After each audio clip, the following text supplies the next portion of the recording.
Hello and welcome to another episode of Let's Talk Comedy. My name is Gary Michaels and this channel is dedicated to new comedians. If you're starting out in your performing career, go ahead, hit the subscribe button and join the community. Okay, let's get into today's video. I am going to uncover a truth that most pro comedians will not tell you, and that is this. Most high-level pro gigs, as in the vast majority of them, are going to be non-idyllic to performing stand-up comedy. That means that when you arrive there are going to be multiple factors that are going to hinder your performance, that are going to make sure that you do not get off on the right foot. And that's why this episode is about how important the basics are, because no matter how much experience you have as an act, you are going to be approaching many gigs where the basics are so important to get people over on board, and that is to be the every person that people are going to want to get under before you can go and deliver your material. So let's get into more detail on this topic. So what do I mean by hindering your performance? Well, the vast majority of gigs you turn up to, perhaps you get there and there's a band on before your set and there's a band on after your set. And of course, what happens when the band plays and everybody's drinking? They all want to get up and dance. And then sometimes, if there's an MC, the MC, it's their job to get up on stage and make sure that everybody knows there's an act coming on. However, other times there's not even an MC. The band simply announce they're going to take a break and then they leave. And then you come on and it's up to you to deliver your set. And the audience have just been told there's going to be a break, but there's not, because you've got to deliver your set. That's a pretty difficult audience to get focus on you, and you got to deliver. You're paid to be there. Other times, the seating arrangement might not even be facing where you are performing, or it's very common at weddings and corporate events for the seating arrangement to start about 20 feet away from the stage, and that's because later on in the night there's going to be presumably people up dancing and the dance floor is in between you and the people. So you got to connect with people very, very far away from you, all sitting at tables. Some may be sitting with their backs to you so they can encircle tables so they can face the people, other people eating. You can see very quickly how one little thing can mess up an entire gig if you're not prepared and you walk in thinking it's going to look idyllic and it's going to look like the last comedy club you performed in. Because as I've said before on this channel, the majority of gigs that you do are not going to be in comedy clubs, because there's simply not enough of a living to be made off performing at comedy clubs. That is where we go to perform the best material and maybe to demo new things, and we all enjoy performing at great comedy clubs because the audience who turn up are up for comedy. They are a comedy loving audience and they know exactly what they're getting into by buying a ticket for that club. However, at a corporate gig, at a wedding, you are there to perform and entertain the people that have come there. They may not necessarily always be going out to watch comedy, but it's up to you to be able to entertain them as best you can and absolutely smash it, because at those level gigs you cannot afford to even do a mediocre performance, because there's always going to be someone else hungrier and they can prove they're better than you. So you really need to be bringing your A game at these events, and that is why everybody, at least they won't admit it to you, but they all go back to the drawing board when they arrive at these events. They all, granted, try and have a little bit of a word with whoever booked them and whoever's in charge to see if there's some kind of a setup that can be changed in order to make the start of the performance that bit better. And you should also allocate some time. That's why at the beginning of your career, when you are at the open mic level, it's so important to get to know how to communicate with bookers, how to communicate with the people running the pub, how to communicate with the cleaners, with the bar staff, and have a good relationship with all of those people. So if you get better at that, not only getting better at your comedy and booking on and emailing in and following up, if you get better at all of those things, by the time you get to the big paid gig, by the time you get to the corporate level stuff, by the time you get to the big festivals, the kids' parties, you'll be able to deal with the adults and everybody that you need to deal with in the appropriate manner. You'll be a professional at any angle, not just by going up on stage and being able to deliver a good set, because that's kind of going to be expected of you. If you're at that high level and you get paid a good bit of money, a lot of money, whatever that might be, well, then they expect you to be really, really good. It's not going to be enough. You're not going to get patted on the back by going up there and telling the best jokes. You need to be the all-round entertainer, and you need to make sure everybody is having a really good time. Now, of course, if you aren't interested in pursuing that kind of career, and you're not really interested in performing at those corporate gigs or the festivals, and you just want to stay on the comedy circuit, in the comedy club circuit, and work on your own show for the fringe festivals, that is a perfectly fine way of doing it too. And there are a lot of comedians on the scene who are only exclusively performing at comedy clubs. However, the work is tough. It's a lot of traveling that way, because if you work at any type of gig, you can imagine you can work in a smaller area because you're open to any type of gig. Even college gigs, right to children's parties, right to burlesque shows, cabaret shows, all the corporate work. You don't need to travel very far because there's going to be a lot of gigs offered to you. But if you only stick to one style of gig, I don't care which the gig is, if you only stick to one of them, you're going to have to travel a long distance. Maybe traveling is the majority of the thing you do in your year, and you write most of your material while traveling on your road, and you rehearse most of your material on your own while traveling on the road. And that's a fine way to do it, man. You do it that way, but do be prepared as well to sacrifice a lot, because the earning isn't as good as working as many gigs as you possibly can. And of course, regardless of which style of performer you're going to be and which style of gigs you're going to be performing at, it's so important to have the basics down. Now, I have covered the basics from many angles on this channel before, but I'm going to give you even another angle for this video, because it's kind of what it's all about. But I really want this video to encourage you to push the boundaries of where you're going to be performing. If I can do that for you in this video, that's a fantastic thing. I do not want you to just have tunnel vision and only be performing in one section, because even down the road, if you choose to perform in one section, at least at the beginning of your career, you've pushed out the boundaries a little bit, and you'll be a stronger person for it. So what are the basics? Well, number one is to be able to read the room at the beginning. You want to walk into a room where you're performing, or walk into a garden, or wherever the venue is, and you want to be able to look around, and within 45 seconds you want to be able to understand how you would go about performing a set there. What is the best way? Where is the best place to put the stage? Where are the best place to put the speakers? Where is the best place for you to stand? Where is the sun facing? Is it in people's eyes while they're watching you? It's obviously better if the sun is in your eyes and not the audience. Is there wind? Are things going to be falling over? Where do the staff walk when they have a drink order? Do they pass by the front of the stage? Where are the toilets? Are people having to go in front of you or across the stage in order to get to the toilets? Sometimes they are. All of these things you need to know, you need to see if you can address, and if you can fix some issues before you go on and perform, then great. But if you cannot fix some issues before you perform, at least you know what you're dealing with, which is so important. So you need to give yourself a little bit more time before you go on to get there, figure out the area, because we don't always get sound checks. We're not there before anyone else sometimes.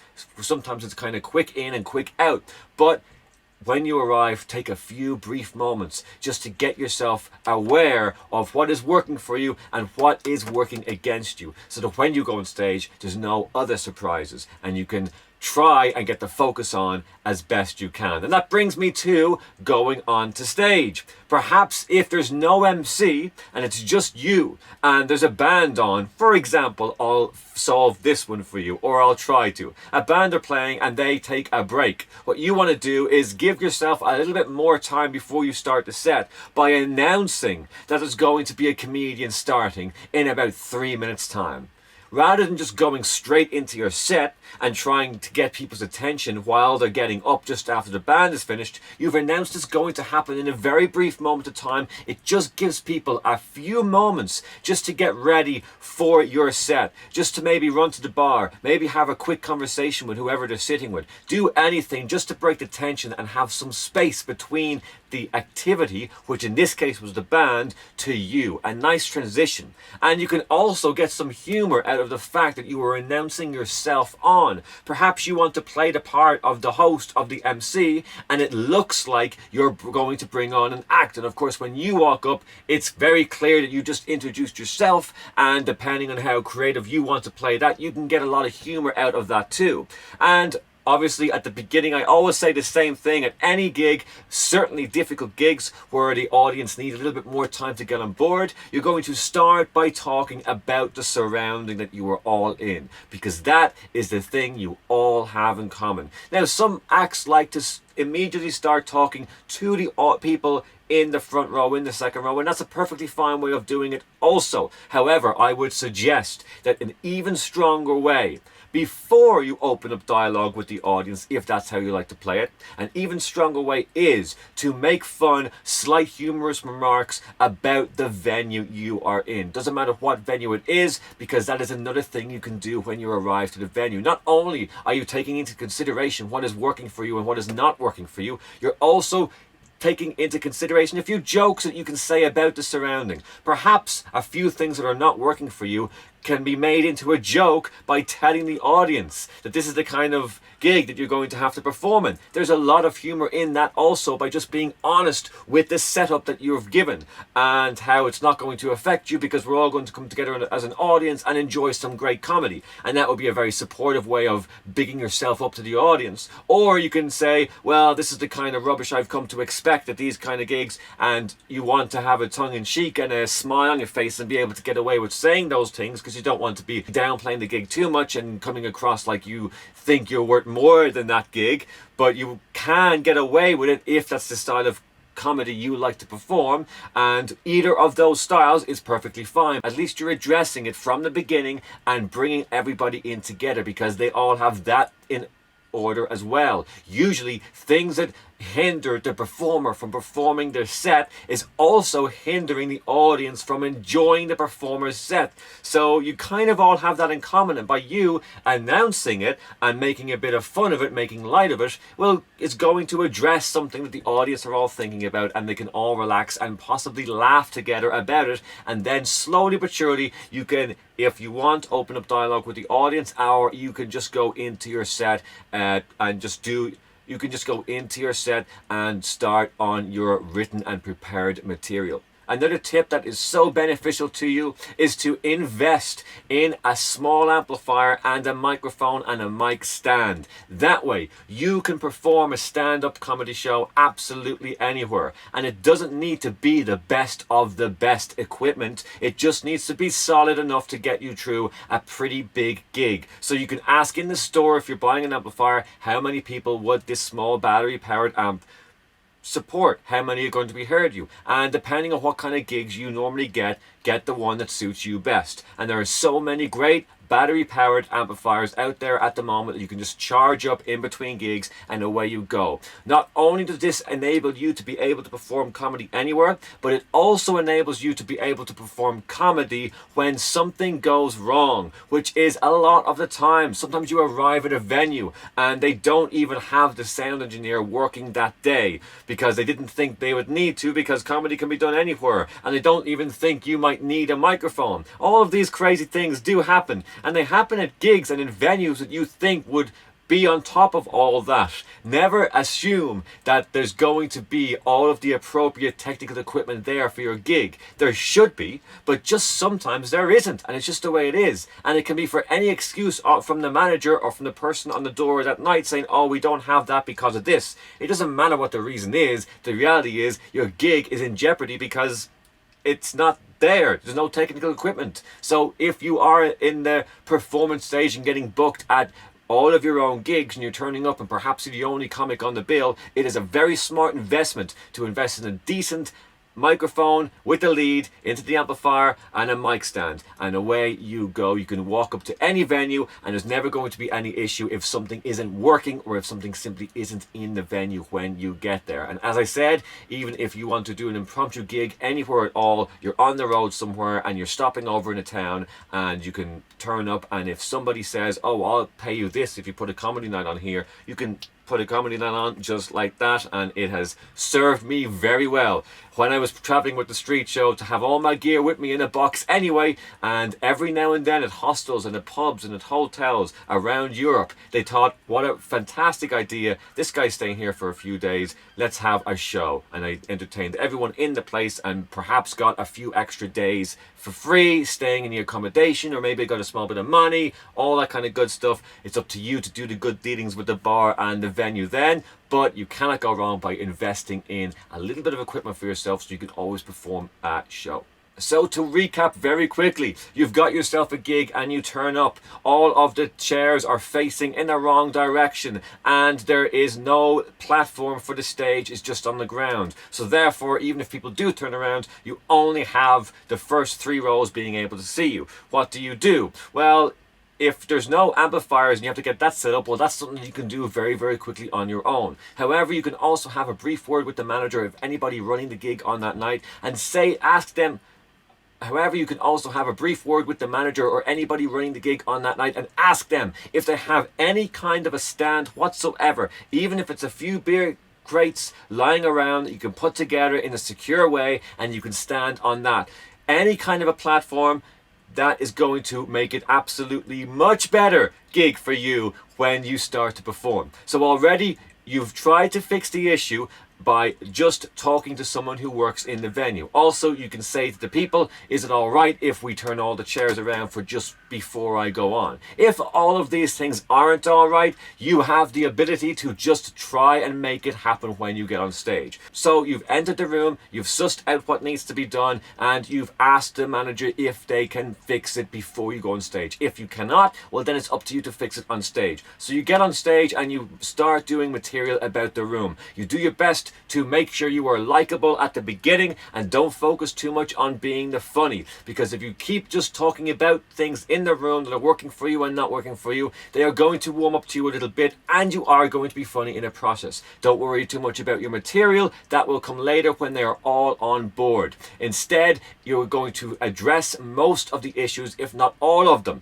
If they're facing in the wrong direction and looking over your shoulder at your performance, they're going to turn in their seat and you're going to simply give them a few moments after directing them to turn in their seat and make sure they're all watching you for the next few moments.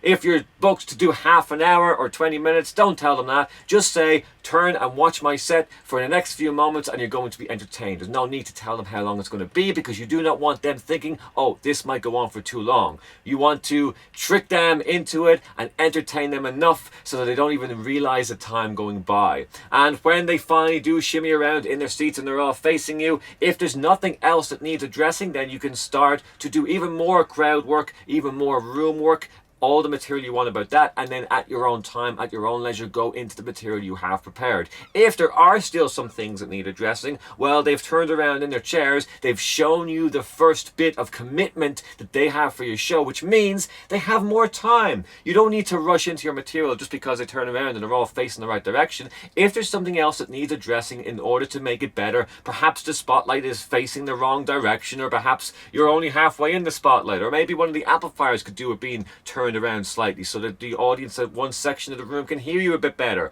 or maybe people need to be taken out of a section and moved entirely. All of these things can be made humorous, they can be made entertaining, and absolutely your audience should wait for everything to be perfect or as close to perfect as it possibly can be before you go into your set, because you're the one entertaining them. You're not rushing to suit their needs. They should be moving to suit yours in order to listen to what you have to say, because what you have to say is worth it. You're the booked act for that period of time in order to take them to where they need to be and entertain them and make the night better for everybody. So you need to get up there with the confidence that the least they can do is just a few little small things to make sure this show goes well, and you will not go wrong. That is my rant for this video. I hope it's got you excited about turning up to a next difficult gig you have and getting ready to absolutely own it and smash it like I know you can. And let's face it, you know you can as well. Until then, drop in and to the comment section and say whatever the hell you want. Give this video a like and I will see you on the next one.